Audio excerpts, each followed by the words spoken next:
Are you working on your credit or maybe helping someone else fix their credit and the credit bureaus are just not doing what you're asking them to do? Well, in today's video, we're going to be covering FTC reports, how they work, and why the credit bureaus request them. My name is Credit Coach Nicole Scott. Make sure that you are subscribed to the channel, put those bell notifications on, and most importantly, comment the word guide if you want the whole 26 credit repair secrets.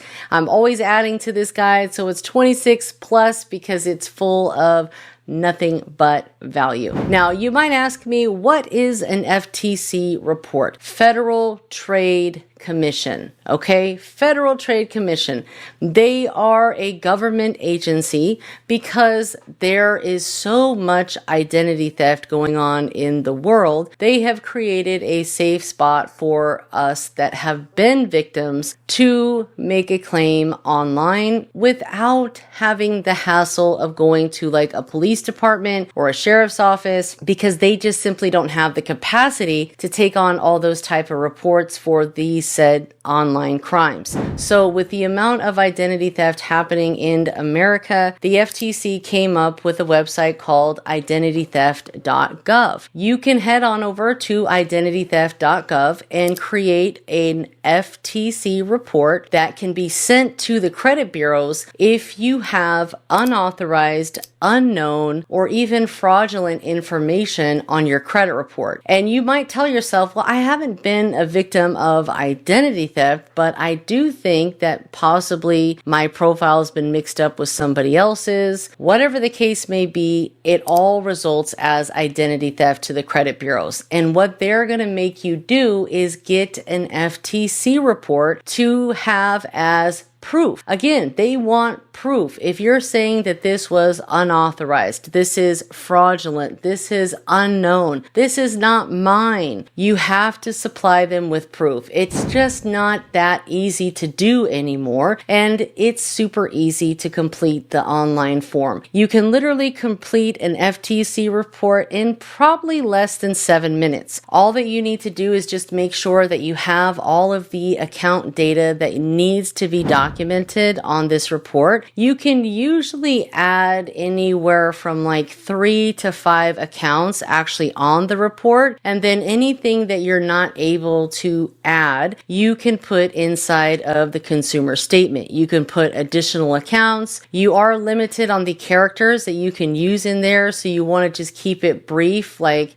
just put unknown accounts, unauthorized accounts, and just finish putting out all of the different account data that is on your credit report. Just put the name and the account number exactly how it's shown on your credit report, okay? And if there are any additional authorized inquiries, you can list those as well. You can put 3 on the actual report, and then anything additional will just need to go into the consumer statement. So you can put unauthorized inquiries, Kohl's 11/2024, or whatever the case is. You have to put the exact name and the exact date as it is listed on your credit report. And if you have a lot of stuff, I would recommend creating an FTC report for each credit bureau specifically. So one for the data that is on Experian, one for TransUnion, and one for Equifax. If you don't have a whole lot going on and you can fit all the information onto one FTC report, then just do one FTC report. But for those of you that are just starting out, have a lot going on, it's better to pinpoint each credit bureau and focus on the data for that particular company, and make sure that you send a copy of this FTC report with your disputes. If you're uploading, make sure you upload a copy of it, and always supply them with your proof docs: ID, social security card, proof of address. Simple, easy peasy, lemon squeezy. The statement must be dated within the last 45 days. Statement, utility bill, bank statement, cell phone statement, any form of official statement that has all your info. They can see their info, they can see the date, it's verified that it's a statement, okay? Now, FTC reports, you can create a login on their website, so that way you can modify reports, because as time goes on with each credit bureau, you might not have those accounts listed on your credit report. So you might need to go in and modify the data on those reports, or even file a new one, because a lot of times they want the reports that are dated like within the last 90 days or so. So you can create an account. I recommend that you create this yourself. Don't have anyone else do it for you. And you should not be doing this as a credit repair specialist. If a client has been a victim of unknown accounts, identity theft, whatever the case may be, they need to do this process on their own end. Okay. They need to create an account. They need to, log in and do everything. If they're not sure how to complete it, or they're just having a hard time, you can always get onto a Zoom call and pull up their credit report and show them, hey, this is an account that you would need to put on there. This is an account that you would need to put on there. You can also list information like personal information that is on there.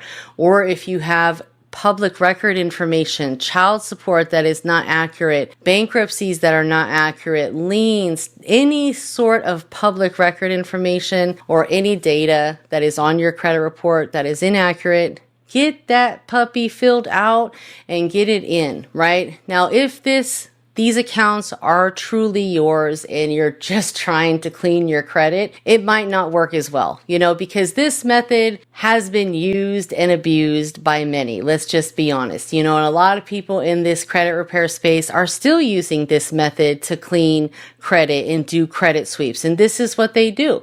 They'll just put all the negative stuff on an FTC report, or they'll make someone file a police report and just list all this stuff out there. And unfortunately, it's been used and abused. So that way, when people who truly have been a victim of identity theft or a data breach or whatnot come and supply all of their proof, many times they're just not taken serious. So it might not come off the first time that you submit the letters. You might have to continue to, send these dispute letters along with the FTC, along with your proof docs, month after month after month, right? And I always tell you guys, if you want better customer service, become the customer at the credit bureaus. Pay for their credit reports so that way you can get a dedicated rep that can help you resolve the identity theft problem, or if there's something else going on, you have a dedicated rep. What kind of customer service is that, right? And that person can walk you through everything and make sure that you get the service that you deserve. I had this happen with a guy that I was working with because I do credit coaching. I guide people, but they are doing all of the work, right? And he was actually a victim of identity theft. He had lost his wallet and it just went to hell. And it took him a while to get everything cleaned up because he wasn't sending the proper proof documents, and it's just a mess of a situation. So you might have to send stuff month after month, but definitely become a customer to get better help.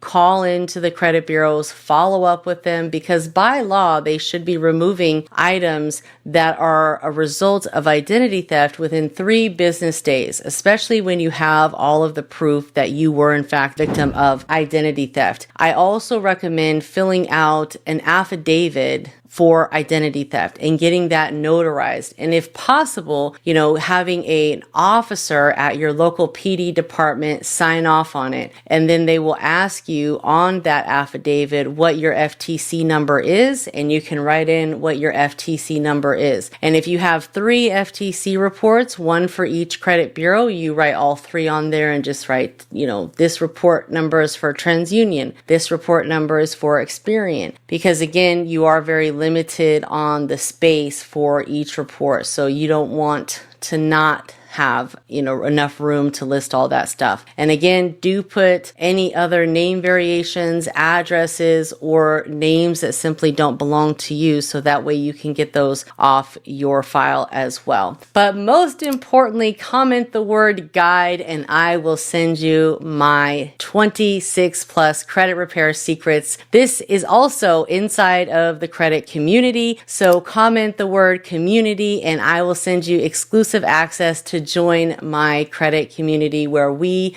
talk about personal credit, business credit, starting a credit repair business, funding, and so much more. I can't wait to see you there, and I'll see you on the next video. Take care.